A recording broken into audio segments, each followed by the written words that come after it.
Good afternoon. We are going to talk today about muscle relaxants and anti-migraine medication. We are going to start with our muscle relaxants, and as an overview, muscle relaxants are a compound that acts predominantly with the CNS to relieve pain that is associated with skeletal muscle spasms. The mechanism of action and the drug effects that we will see with muscle relaxants, you have two kinds. You have your peripherally acting muscle relaxants like dantrolene, and they have direct muscle relaxation. It decreases the response of the muscle to the stimuli. It will decrease the amount of calcium that's released from the storage sites in the muscle fibers. And then you have your centrally acting muscle relaxants like diazepam, baclofen, or your cyclobenzaprine. And those are other muscle relaxants that result in CNS depression. They do not have direct muscle relaxation. The relaxation, they relax the striated muscle contraction. They cause mild weakness of the skeletal muscle contraction. They can cause muscle stiffness, generalized central nervous system depression. So you'll see sedation, somnolence, ataxia, respiratory and cardiovascular depression with these centrally acting muscle relaxants. Indications for use: we use muscle relaxants to relieve muscle spasms. We usually use them in conjunction with physical therapy. Usually this is for muscle injury. We also use them for spasticity, and this is for the management of the spasticity associated with severe chronic disorders such as CP or MS or other spinal cord injury. Also, baclofen has been found to relieve hiccups, and when you have patients that have excessive hiccuping, we would put them on baclofen. A contraindication for muscle relaxants is basically just a known drug allergy for a specific muscle relaxant. There aren't any other contraindications for muscle relaxants as a class. Adverse effects that you will see with muscle relaxants are you will see central nervous system depression. They will have an extension of effects of the central nervous system and the skeletal muscles. You will see sleepiness, lightheadedness, fatigue. You want to start at the lowest dose possible. You want to advise your patients to avoid driving until they know how it's going to affect them. And you also want to encourage them not to use with any other central nervous system depressants such as alcohol. You also may see physical dependency.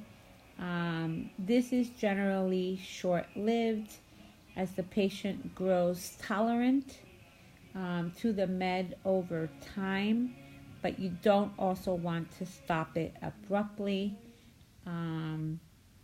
You also may see toxicity or overdose. You do want to just do conservative supportive measures. You don't want the patient to use these as a medication for overdosing, as it does have effects on the central nervous system. Interactions that you will see, you want to use these meds with caution when administering them with other central nervous system depressants, such as alcohol or benzodiazepines.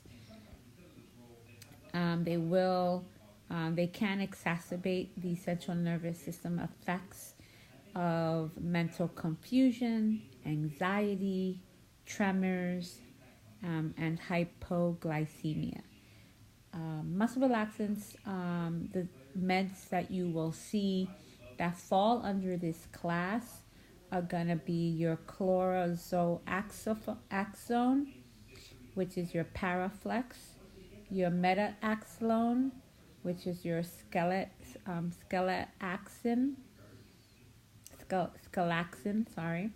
your metocarbamol, which is your Roboxin, your tizanidine, which is your Zenaflex, carosoprolol, which is Soma. And Soma, as an aside, has become a very popular drug of abuse in recent times. They combine it with an opioid and a benzodiazepine, and it does produce a heroin-like effect. In general, muscle relaxants are not controlled substances. However, they do have some other contraindications. For specific patients are going to be those patients that have impaired myocardial functioning, and compromised pulmonary functioning, or active hepatic disease, just because it can exacerbate these conditions. Baclofen, specifically, also known as Lioresal, can be given PO and IV or IM. And your most common medication in this class is your cyclobenzaprine, and your cyclobenzaprine is your Flexeril, and it is structurally and pharmacologically related to your tricyclic antidepressants. It is your most commonly used drug in this class to help reduce the spasms related to muscle injuries, but it does have most often exhibits of marked sedation.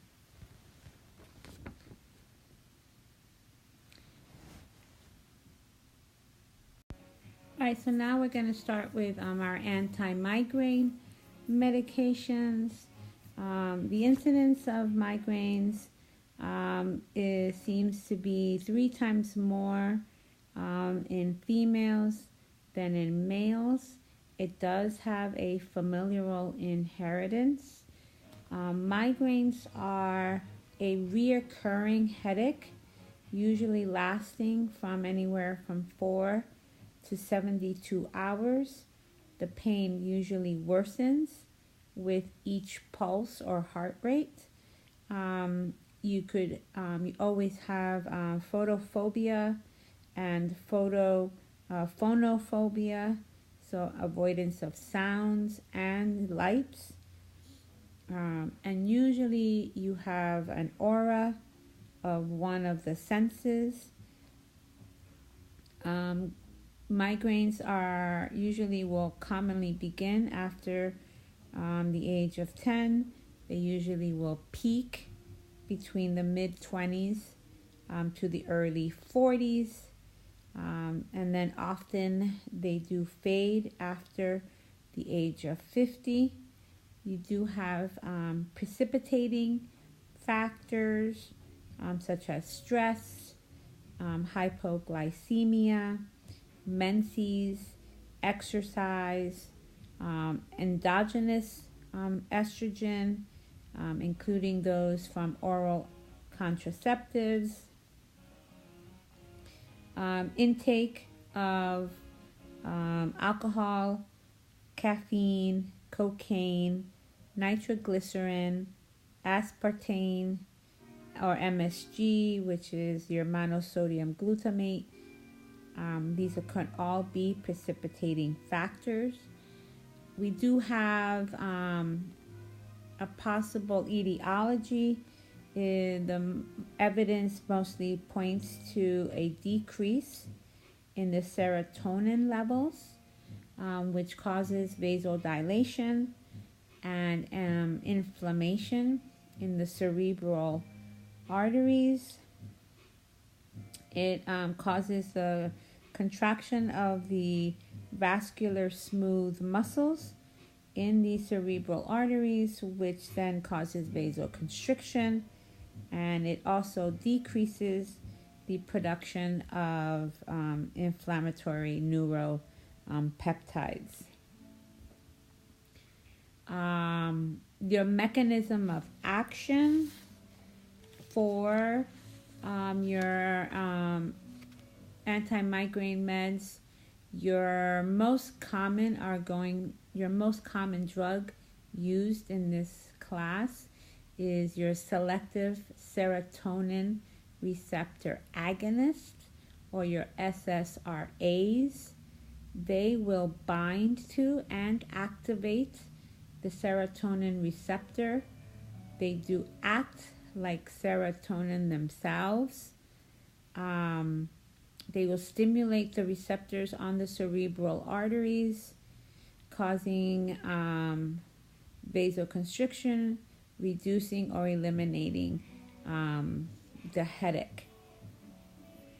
The other mechanism of action, they help to prevent inflammation of the intracranial blood vessels and prevent dilation of the intracranial blood vessels.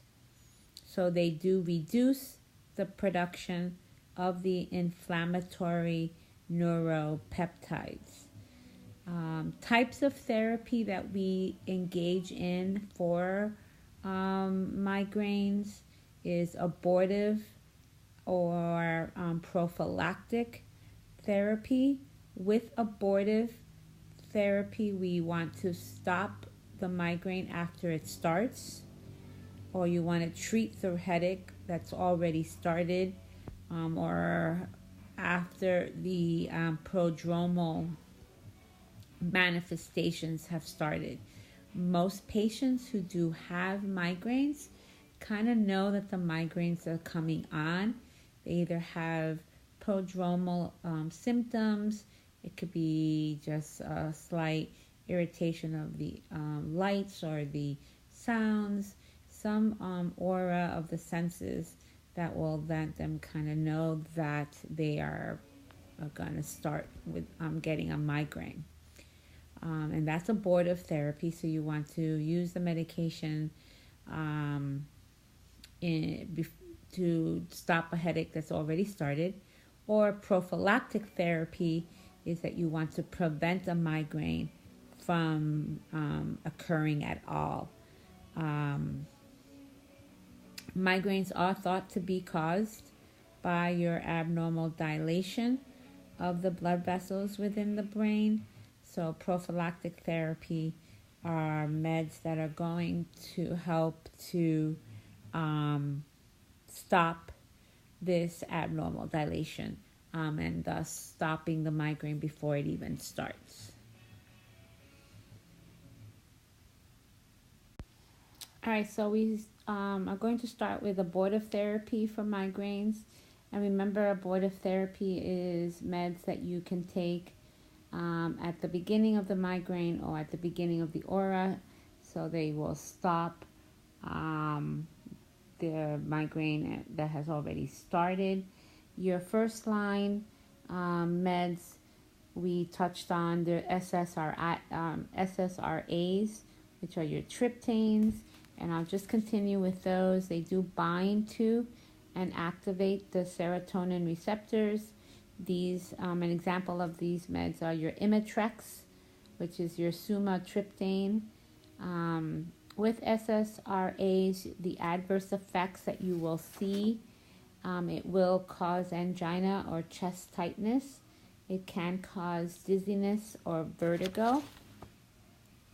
So this is also usually very self-limiting and not dangerous, but you do want to teach your patients to call their PCP if it does continue with continued use of the medication, or if it does become severe.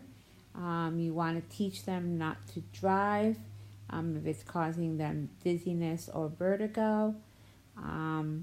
Other adverse effects or things that can happen taking SSRAs are your serotonin syndrome, where you end up having an excess of your 5-HT.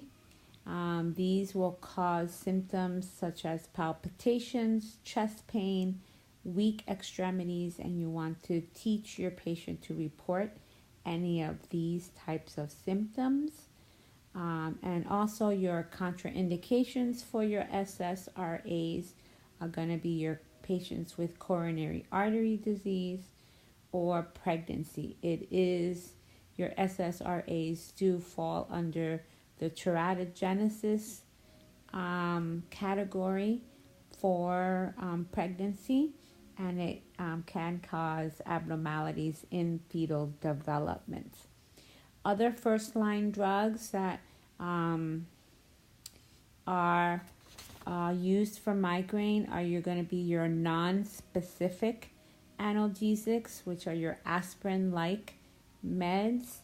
These, such as NSAIDs, because remember the mechanism of action for NSAIDs is to decrease the inflammatory response. But again, as a review of what we talked about before, your adverse effects for NSAIDs are going to be GI distress or increased bleeding. Interactions are going to be any other anticoagulant medications. And remember, your black box warning with NSAIDs is it can increase the risk of an MI or a stroke. Over-the-counter combinations such as acetaminophen, aspirin, caffeine, all can be used to help treat migraines. Caffeine can also aid in the absorption of your anti-migraine medication, all depending on the patient's use of caffeine. So caffeine does help in the absorption of the anti-migraine meds. These over-the-counter combinations can decrease inflammation and cause vasoconstriction. But remember your adverse effects of aspirin, if you are using aspirin, is your platelet aggregation inhibitor. So it can increase bleeding. So you always want to be on the lookout for that as well. Your second line treatment for migraines, which we don't touch on this slide, but I do want you to know, are your basic ergot alkaloids. We really only want to concentrate on your first line medication, but you do have a second line treatment for migraines, and that is your ergot alkaloids. Caffeine for some patients can give them a headache, especially if you use it too frequently or you're using it a lot, and then and then use it less at certain days. So the days that you're not taking your normal dose, let's say, of caffeine, you will get a headache. It's like always a withdrawal symptom. But it can take away headaches if your body is not used to it.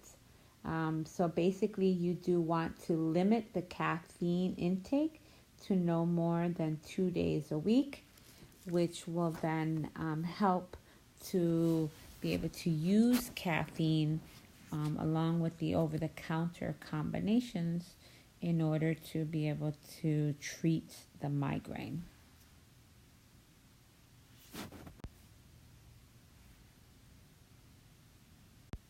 So here again, we do discuss your second line migraine treatment is your ergot alkaloids. These are like your ergotamine, your dihydroergotamine, your DHE. These are all medications that do stimulate the cerebral vascular smooth muscle, which then in turn causes vasoconstriction of the cerebral arteries and veins. Adverse effects for your ergot alkaloids are going to be your GI discomfort, so nausea and vomiting. Patients who have taken too much of the ergot alkaloids will have ergotism, which is an overdose of the ergot alkaloids. They will see or feel muscle pain, paresthesias in the fingers and toes, from peripheral ischemia, too much of the vasoconstriction. You can get a physical dependency of the ergot alkaloids, so you should not take them every day. You want to withdrawal signs and symptoms are going to be your nausea, your vomiting, more headaches, and restlessness are going to be things that you will see if they're going through withdrawals of taking these medications. Contraindications that you're going to see with the ergot alkaloids are going to be hypertension. So you don't want to give it to patients with a history of an MI or CAD. You want to not give it to patients with liver or renal dysfunction, or of course pregnancy because of the teratogenic effect on the fetus. Patient teaching with the ergot alkaloids is going to be, again, stop the medication and call the provider if you have any of the signs and symptoms of ergotism, which again is your muscle pain, your paresthesias in the fingers and toes. And that means that you've taken too much of the medication. And so you want them to be aware of the signs and symptoms they need to call their physician for. Okay, so now we're going to talk about your preventive therapy with migraine drugs. And your first line meds for your preventive therapy are going to include beta blockers, such as Inderal or your propranolol. It's going to also involve tricyclic antidepressants, such as amitriptyline or Elavil. It's going to involve anticonvulsants like valproic acid or Depakote, and another anticonvulsants like Topamax or your topiramate, which are your first line. And another first line therapy for preventive therapy for migraines that are related to the menses is also going to be an estrogen, because those are related to hormonal imbalance. So we're going to start with one of your first line meds, which are going to be your beta blocker or your propanol. It does decrease the heart rate, which then decreases the blood pressure.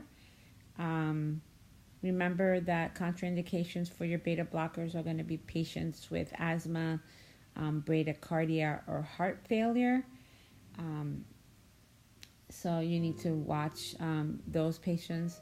Make sure that those patients aren't getting that specific beta blocker or any beta blocker for migraines because of their adverse effects on those patients. Your tricyclic antidepressants, such as your amitriptyline, will help to adjust the level of the serotonin.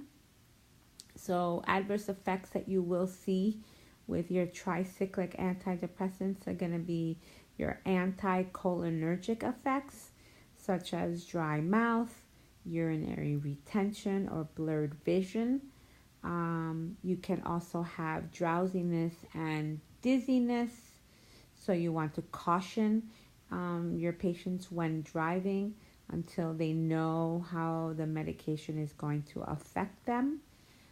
With your tricyclics, antidepressants, contraindications for these meds are going to be patients who have had a recent MI and patients that are using MAOIs within the last 14 days.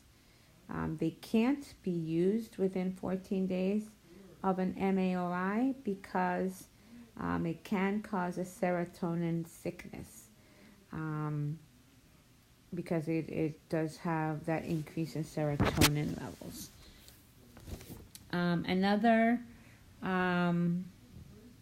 first-line drug are going to be anticonvulsants, such as your valproic acid. This does also help to restore the balance of the neurotransmitters in the brain. And that's how they will work to help prevent migraines from occurring. And then again with estrogen is going to be your last first line preventive therapy, especially for those migraines that are menstrually related. It is believed that the drops in the estrogen levels can cause the migraine.